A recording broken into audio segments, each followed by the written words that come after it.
Pour les Malayali, installés sur la côte sud de l'Inde, il n'existe aucune frontière entre la terre et la mer. À l'ouest, l'océan Indien, à l'est, des lagunes et des lacs. Un paysage où eau douce et eau salée se mêlent au gré des courants et des marées, où l'existence de chacun est liée à un bateau. Celui qui permet de pêcher, de transporter bétail et marchandises, de montrer sa force et sa bravoure. Des bateaux qui ont forgé au fil des siècles l'identité de ce peuple.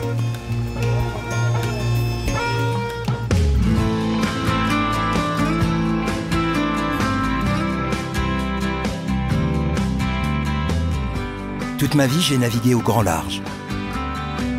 Ces voyages m'ont appris que la mer est une source inépuisable de connaissances. Je vous emmène à la rencontre des peuples qui font le lien entre la terre et la mer. À la rencontre de ceux qui, comme moi, ont l'océan pour horizon.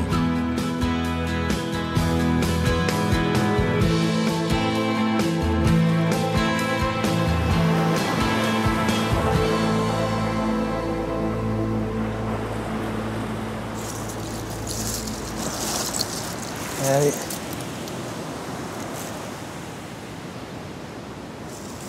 Ginoy, tu viens souvent ici pêcher? De temps en temps. En mer, on attrape toujours de gros poissons, mais c'est très dangereux.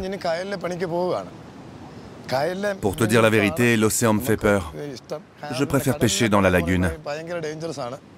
C'est plus difficile d'attraper les poissons, mais c'est là-bas que je suis né et je connais les meilleurs endroits. Il faut y aller. Il nous faut au moins 3 heures avant d'arriver chez moi. Ginoy vit dans les backwaters, une mosaïque de lagunes et de lacs naturels qui s'étend sur près de 1800 km du nord au sud du Kerala, protégé de l'océan par un cordon de dunes. Pour se déplacer à l'intérieur de ces terres situées sous le niveau de la mer, les Malayali empruntent un vaste réseau de canaux, naturels ou creusés par l'homme.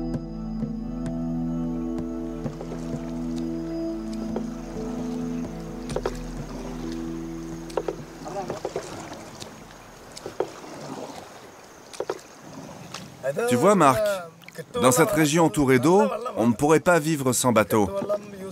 Cette pirogue nous permet de tout faire. Pêcher, transporter des gens, ou même notre poisson quand nous devons aller le vendre au marché. C'est grâce à elle si nous pouvons gagner notre vie.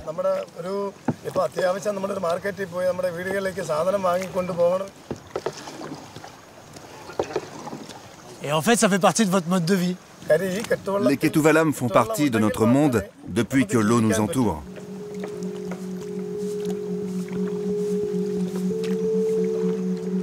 Oh!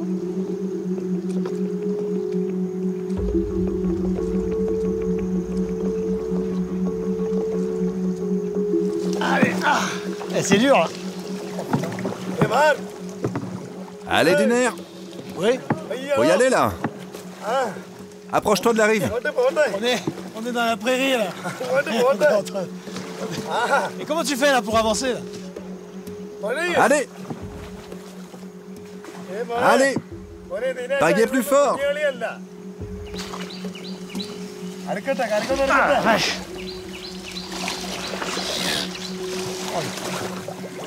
Et ça marche pas? Attrape la corde et grimpe pour tirer le bateau. Ah, j'ai bien compris le truc. J'ai bien compris le plan. Et qu'est-ce qui va faire la mule? Avance, c'est bien. Il y en a encore pour longtemps? Non, t'inquiète pas, juste 1 heure. Allez, Duner, t'es déjà fatigué? Truc de dingue. 1 heure de halage. Ah, ça sert à tous les marins.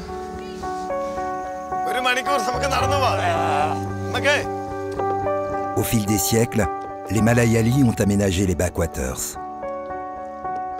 Grâce à un réseau de canaux et de digues, ils ont asséché des milliers d'hectares de terre situés sous le niveau de la mer.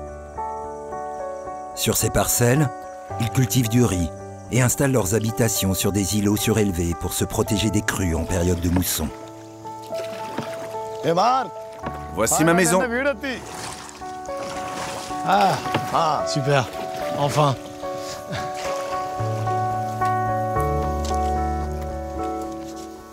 Tu vois toute cette eau qui entoure ma maison? Ce sont mes rizières. J'en possède 2000 mètres carrés. Autrefois, c'est mon père qui s'en occupait. Aujourd'hui, il me les a donnés et j'ai construit ma maison au milieu. Je suis pêcheur, mais dans les backwaters, nous vivons aussi grâce à l'agriculture. C'est comme ça que nous vivons. Allez, viens, on va traverser. Mais fais attention, le radeau n'est pas très stable. Sur ce minuscule monticule de terre qui affleure à peine de l'eau, Ginoy a bâti lui-même sa maison. C'est une technique, hein. Il vit là avec sa femme Satya, son fils Satish, leurs grands-parents et des cousins. Une dizaine de personnes au total qui habitent sur ce petit bout de terre d'à peine 40 mètres carrés. Bonjour. Bonjour. Hi. Bienvenue. Namaskar. Bonjour. Namaskar. Marc. C'est beau. Bonjour. Bonjour. C'est beau ces fleurs. C'est un poukalam. Nous faisons ce tapis de fleurs pour Oman. C'est la fête des moissons et elle a lieu dans 3 jours. C'est la tradition. Onam, le festival des moissons, est très populaire. Chaque année, toutes les communautés y participent. Musulmans, hindous et chrétiens se retrouvent pour célébrer Onam et faire la fête. Et c'est une fête qui a lieu dans toute l'Inde. Uniquement au Kerala. C'est une fête très ancienne. Elle est liée à une légende et commémore la visite spirituelle de Mahabali, l'ancien roi du Kerala. Je peux? Ah, c'est vraiment joli. Ginoy et sa famille sont chrétiens. Mais comme tous les Malayalis, quelle que soit leur confession, ils célèbrent cette fête hindoue dans l'espoir que le dieu Maveli leur procure une bonne récolte.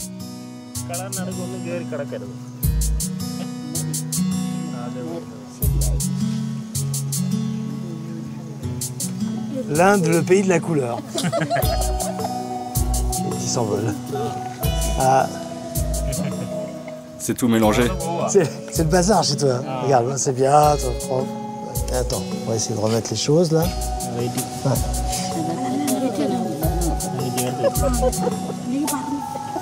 Hop. Attention, il va falloir tout recommencer.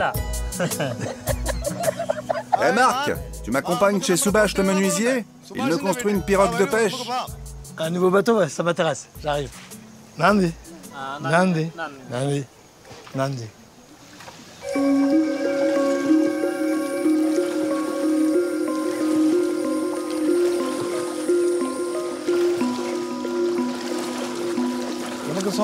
Tu sais Marc, ce bateau que je fais construire, c'est mon premier bateau. Depuis toujours, mes frères et moi louons des bateaux pour nos activités. Tu es pêcheur et tu loues des bateaux? Depuis 10 ans. Et il m'a fallu économiser 650 € pendant tout ce temps-là. Une vie entière de travail. Mais c'est ça la vie de pêcheur ici.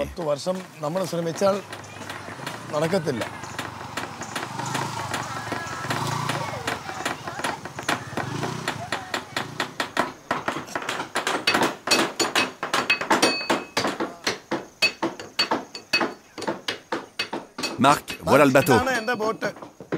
C'est ton bateau? Oui, c'est celui-là.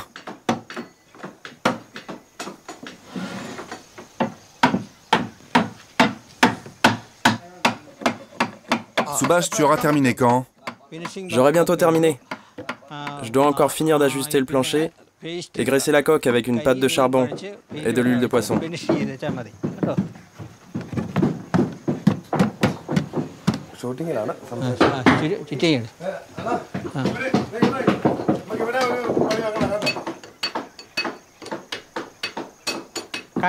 Ça, c'est une corde tressée à partir de fibres de noix de coco. C'est très solide. Pour la ligature, c'est parfait. Et ça, c'est donc pour faire l'étanchéité du bateau? Oui, c'est ça. C'est comme un joint. Comme ça? Oui, dans le trou et ensuite tu croises. On le glisse là-dessous et c'est le cordage qui fait le... Voilà. Et c'est quel type de bois, ça? C'est du bois de jacquier sauvage. C'est ce qu'il y a de mieux. Mais parfois, on utilise aussi du bois de laurel d'Inde. Le jacquier, c'est le plus résistant. Ouais, l'ensemble est... C'est très solide. Costaud. Hein. Là, je prends là-bas. Je sors. Et après, on fait un point de croix, en fait. C'est bon, là? Il faut tirer encore, là. Hop. Ouais, ça fonctionne bien. Sans clou ni marteau, les charpentiers malayali assemblent des bateaux. La coque est cousue à l'aide de fibres de coco et de racines. Une technique millénaire dont les plus anciens exemples remontent à l'Antiquité égyptienne. Marc, tu m'aides à enduire le bateau, d'accord? T'inquiète pas, je connais le sujet. Cette résine noire extraite de noix de cajou permet d'assurer l'étanchéité du bateau. Les Ketouvalam sont conçus pour naviguer sur les canaux des backwaters. Les modèles les plus grands peuvent atteindre 30 mètres de long. Aujourd'hui, les bateaux cousus sont peu à peu remplacés par des coques en fibre plastique.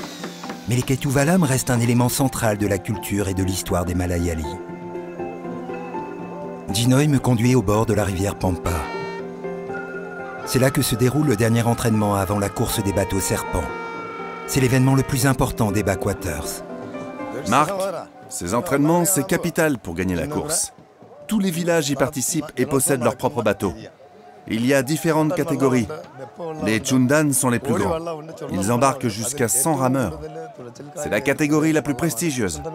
Regarde, mon fils Satish est peut-être sur celui-là.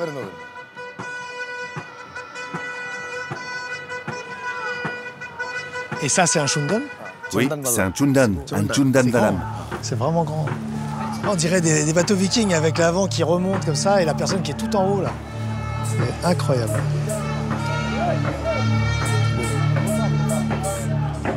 La course des bateaux serpents rappelle le passé guerrier des Malayali. Au XVIe siècle, les conflits entre les rois du Kerala se réglaient sur l'eau. Des milliers de guerriers luttaient à mort à bord de ces navires dans les canaux des backwaters. Aujourd'hui, même si la lutte n'est plus sanguinaire, le prestige et la renommée des villages sont toujours en jeu.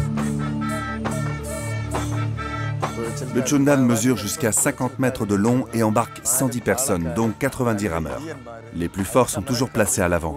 Debout, au milieu, ce sont les timoniers, ils donnent la cadence. Et à l'arrière, les barreurs. Et toi, tu en as déjà fait? Oui, il y a encore 10 ans, je participais à ces courses de bateaux. Mais maintenant, je suis trop vieux, je ne peux plus. Alors je viens soutenir mon fils. Je viens assister à tous ces entraînements. C'est important et ça le motive pour gagner demain. Tiens, je crois que c'est son bateau là-bas. Ah, il arrive. Ah, c'est sympa. Ah, ils sont nombreux. Hein,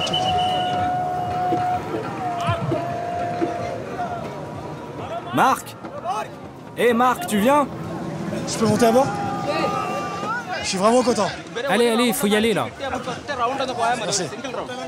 Pour les Malayali, les Chundan Valam sont des bateaux sacrés, élevés au rang de divinité.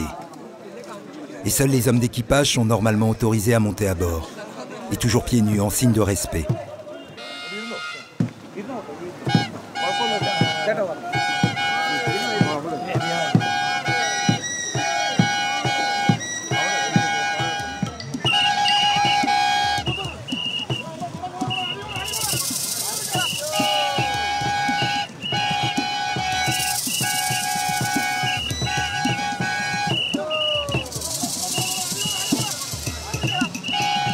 Longs et effilés, avec un faible tirant d'eau, les bateaux serpents sont taillés pour la course. Une fois lancés, les plus rapides atteignent les 20 km/h.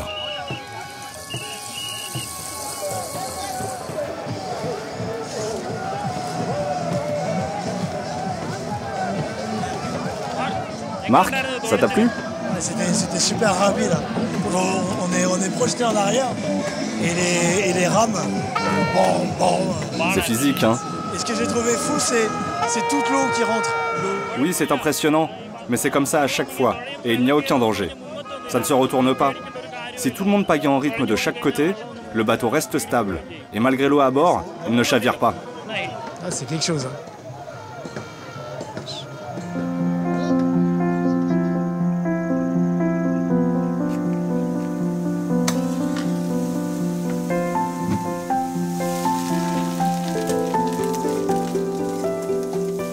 De retour chez Ginoy, nous partageons un repas fait de poissons, de riz et de légumes. Ça va? Pas trop épicé? Tout ce que nous mangeons a été cultivé ou pêché par les membres de la famille. L'argent est rare, mais ici chacun peut manger à sa faim.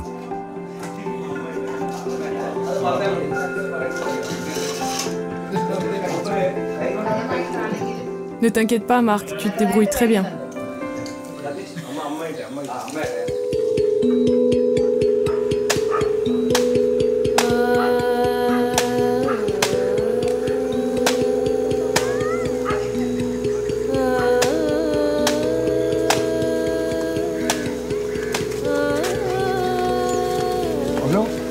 Salut tout le monde.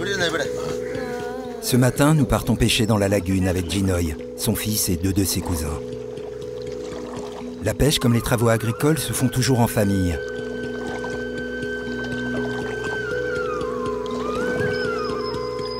Nous nous rendons à quelques kilomètres de là, dans les marécages. Chaque village a sa zone de pêche. Et les pêcheurs gardent jalousement secrets les lieux les plus poissonneux.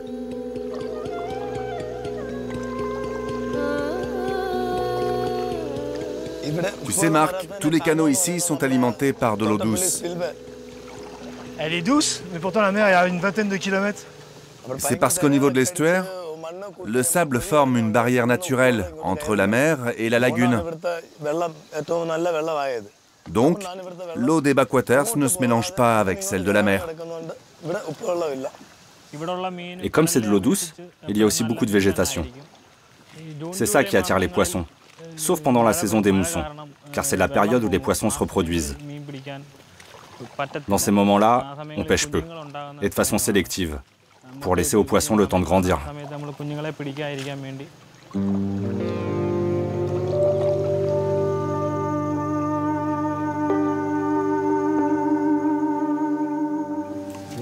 Tu vois la végétation là-bas?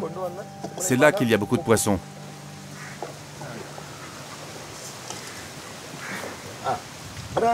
Pour pêcher ici, on pratique une technique que les anciens nous ont appris. On appelle ça l'odukuvala, ça veut dire filet de rangement. En fait, on encercle la zone avec le filet, puis on le fixe sous l'eau. Comme ça, les poissons sont pris au piège, et nous, on peut retirer la végétation pour aller les chercher. Mais le plus en arrière.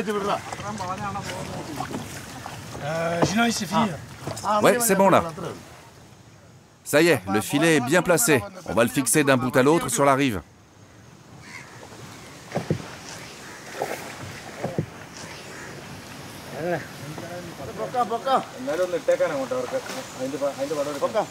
Rabat bien le filet.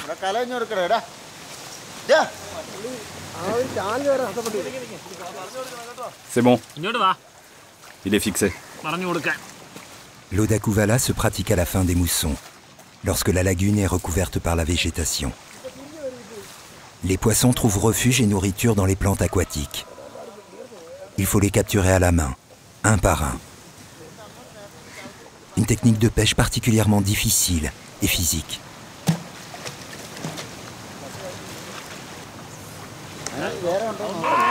Super, j'en ai un. Il est déjà loin, laisse tomber.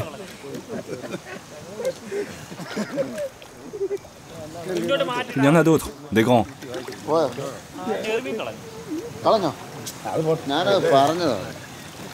C'est une écrevisse, c'est comme une écrevisse.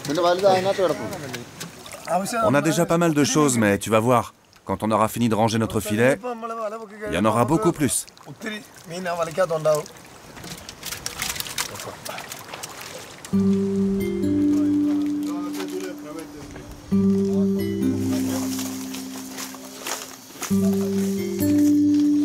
Ah ouais, ça fait un gros paquet quand même. Hein. C'est dingue. C'est une pêche miraculeuse. Jinoy est heureux. La pêche a été bonne. Le poisson est soigneusement trié. Les plus belles prises seront vendues au marché et le reste servira au repas de la famille.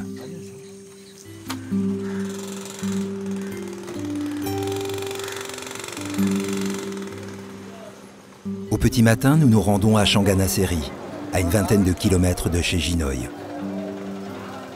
Pour une fois, ce n'est pas en bateau que nous nous déplaçons, mais en tuk-tuk. C'est dans cette ville que se tient le grand marché aux poissons. Les acheteurs affluent de toutes les grandes villes du Kerala. Attention, attention. Allez, on y est presque. Laissez passer, s'il vous plaît. Poussez-vous. Laissez passer. Rajesh, tu m'avais dit quel prix pour ce type de poisson? 4 euros. Ok, je suis d'accord. Et pour cela, c'est combien? 60 centimes. 60 centimes. Tu vois, Marc, l'homme qui compte les billets, c'est le directeur des ventes. C'est lui qui fixe le prix général du poisson. Comme les prix sont fixes, les pêcheurs ne se font pas concurrence. Cela permet de garantir un bon prix à tout le monde. Ici, ici! Venez vite! Tu veux ce poisson? Tu veux celui-là? Tu veux lequel? Allez! Tu veux celui-là?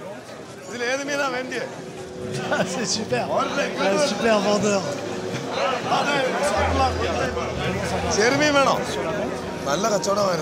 C'était une belle vente aujourd'hui. On a fait un bon chiffre. C'est une belle journée alors. Oui, je suis très content.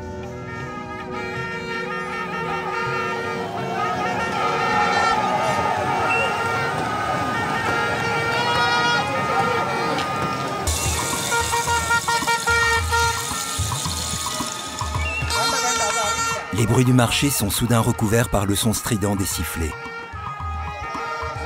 Plus loin sur la rivière, les timoniers martèlent la cadence, suivis par le bruit des rames heurtant les plabords.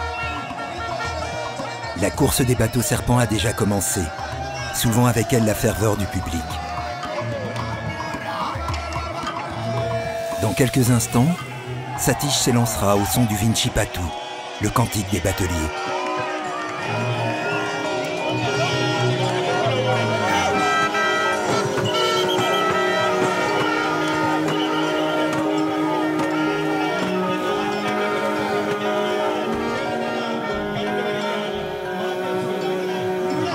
Ah, pousse-toi, toi. Tu crois que t'es tout seul?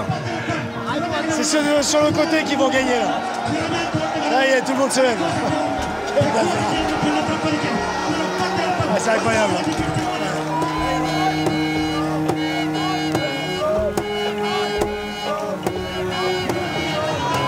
Ça y est, là, ils arrivent. Ouais, ça renvoie du lourd là.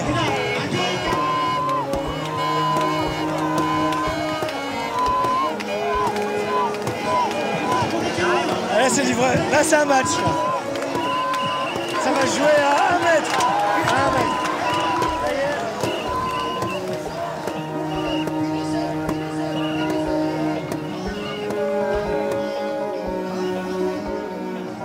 Satish n'a pas remporté la course, mais qu'importe. L'année prochaine, comme depuis 400 ans, les bateaux serpents s'élanceront et une nouvelle occasion de gagner lui sera offerte. Ne jamais renoncer, persévérer. Des vertus que Jinoy s'impose à lui-même. Son rêve s'est enfin réalisé. Son Ketuvalam est prêt. Je ne sais pas quoi dire, mais que mon bateau soit enfin fini, c'est comme un rêve qui devient réalité. C'est un vrai accomplissement dans ma vie. Je suis vraiment heureux. En tout cas, je suis heureux pour toi. Avant de prendre possession de son bateau, Jinoy doit remercier les dieux et demander leur protection.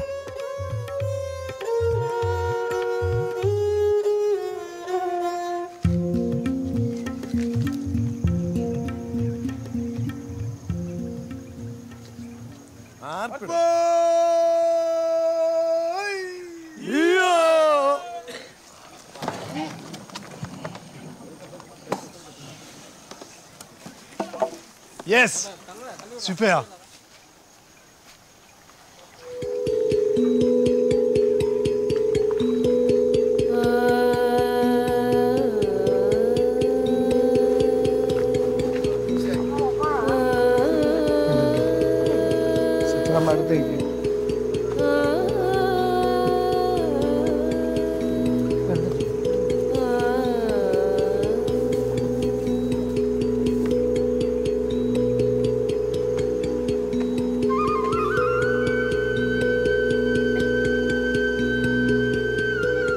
Posséder son propre bateau, c'est pour Jinoy et sa famille bien plus qu'un rêve. C'est une liberté.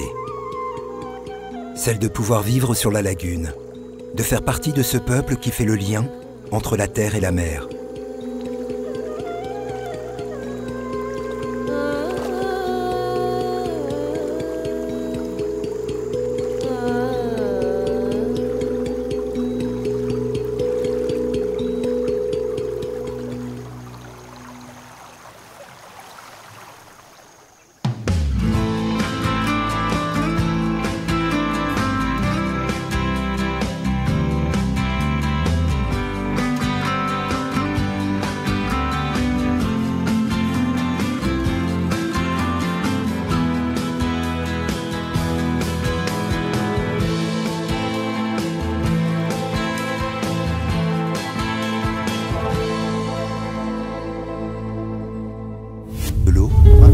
Chinoy a bâti lui-même sa maison. Ah, c'est une technique, hein. Il vit là avec sa femme Satya